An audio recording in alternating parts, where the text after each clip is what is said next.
Hi guys! Today I'm riding to this electric railway. VOLK'S electric railway is a fascinating piece of living history on Brighton's beautiful seafront. Brighton is proud to have been transporting passengers in style since 1883.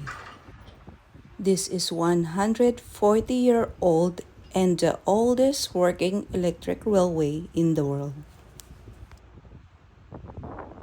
When you ride on this, you'll then travel a mile-long beach line, bathing in the sights and sounds of the scenic coastline. This is a perfect ride for the whole family. No need to book, just turn up and ride.